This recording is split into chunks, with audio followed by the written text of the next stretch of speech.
Hello everyone and welcome back to the Engage UK channel. Today we're going to do a locomotive review, which we haven't done for a little while.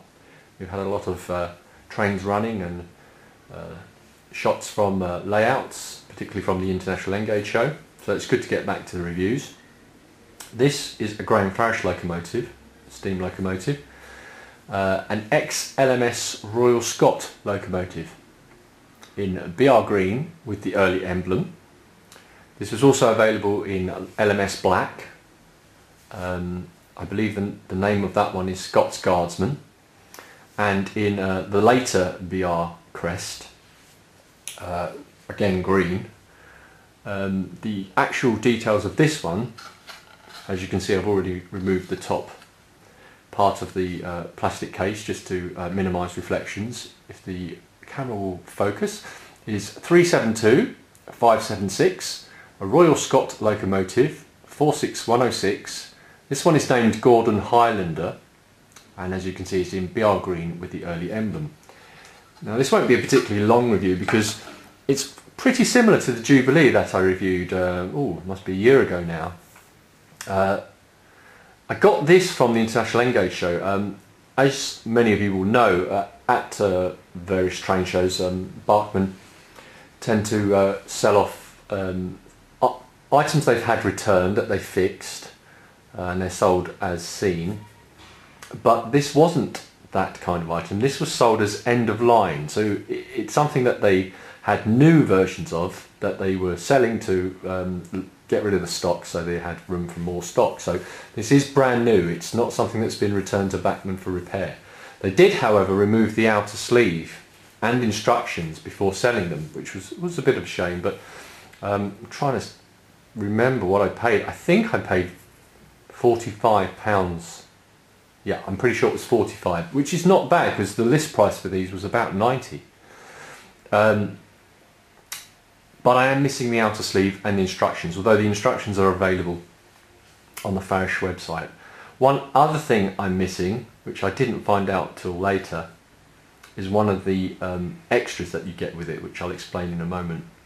But hopefully I'll be able to obtain that from Bachmann by contacting them. Now, in terms of the locomotive itself, it's a 460. It's like the Farish recent releases, tender driven. It's DCC ready, although it doesn't have the DCC ready symbol on the box. And the DCC chip is the standard 651 NEN 6-pin plug and play that goes in the tender.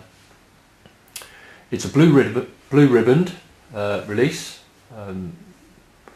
up to their standards of the recent releases. They've gone back to the Loco drive for their very latest releases, like the BR Standard Class 5, and I believe the Austerity is also Loco drive, the recent Austerity released.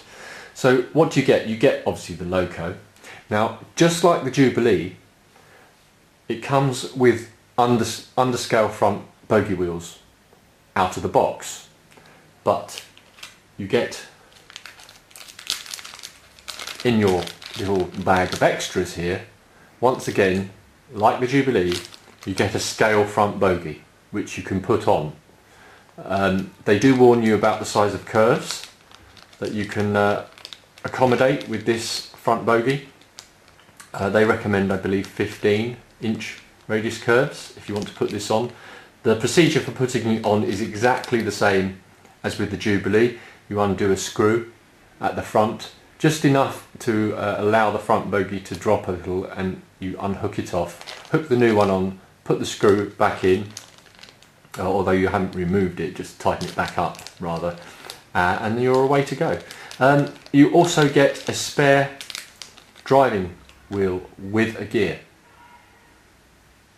which I also got with the Jubilee, but that's the scale front bogie.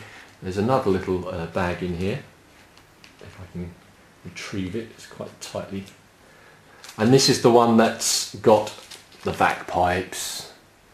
There's a lot of reflection on that, I apologise. Vac pipes, various detailing parts, there are just tons in there. Dummy hook couplers, look like steps as well. I have to have a real close look at that to see what that is. I don't think it's going to focus. Oh, there it goes. Yeah. So loads of little bits in there. So you get a good range of extras. So I think best thing to do would be to get it out the box, put it on the display stand. I'll put the scale front bogey on and we can get a closer look at it. Getting it out of the box, by the way, is pretty straightforward. The usual Farish thing, they give you a piece of plastic which you can lift it up. But do beware, there are a couple of packing pieces in this. One between the loco and the tender, and there's also one underneath the wheels here. So you do just need to watch for those when you're removing it.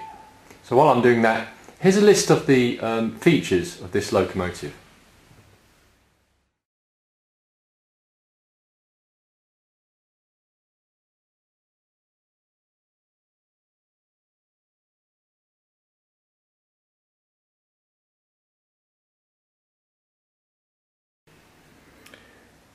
Now for those who want to change this front bogey over, this is the screw. This little gold screw is the one you have to undo to take the other old bogey off and put the new front bogey on. It's a fiddly job, so good to have a pair of locking tweezers to do the job, to hold the screw in case it goes flying across the floor. But that's the one you need to release, that one there.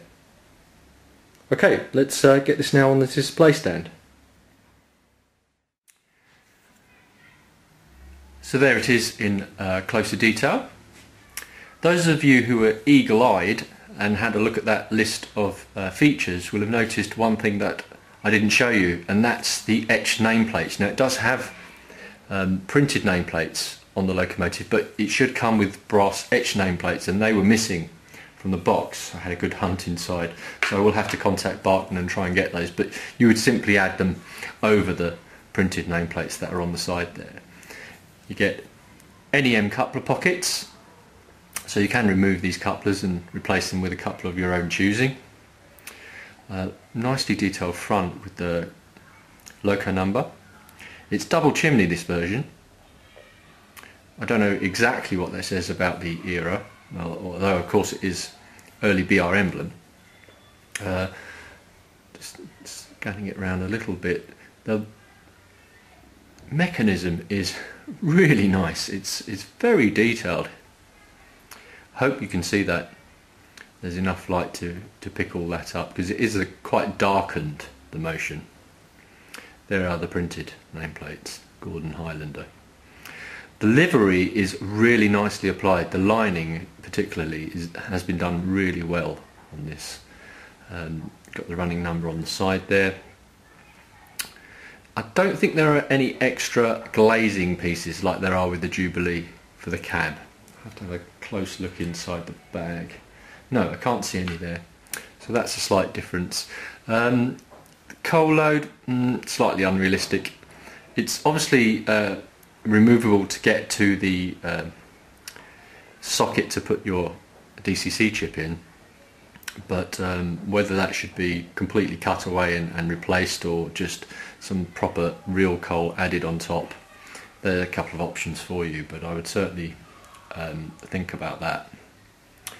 If I pan round here, the distance between the loco and the tender isn't ridiculous. Unfortunately there isn't a full plate which could be put in, but you could make one up out of a piece of thin plastic card and paint it black or something just to hide that distance a bit more. The loco and tender are permanently joined. It is possible to remove them, but the spacer between them has electrical connections. Because the motor and DCC blanking plug and all that is in the tender, there are still pickups on the loco wheels, so that's why there's electrical connection between the two. So it has good pickup, and I have put the scale front bogey on, which I think you can see. If I grab the one that was on the locomotive when it came out of the box, you can see the difference in size of the front wheels. I hope you can see that. They're pretty dark, but these are definitely under scale. If you've only got 9-inch, 12-inch radius curves, you are going to have to leave this on. But if you've got wider curves, or even an end-to-end layout, then definitely go for the scale front bogie. Just going to zoom the camera out very slightly. There we go. Get all of it in and go round. Tender details, quite nice. Lamp brackets, steps, like that. Again, the highly unrealistic rapido coupler with which it's fitted, but that can be replaced because it is an NEM pocket. So overall, it's a really nice model, and yeah, I think I got a bargain, even despite missing the etched nameplates. So well worth picking up if you can get one still, or maybe at Worley or something like that. If the Worley Railway Show, if Barkman have still got a few of these end-of-line models, they'll still be selling them there at knockdown prices. I think 45 was a good price. They had several other models similarly end-of-line. They were selling for 60. They had some black 5s, things like that.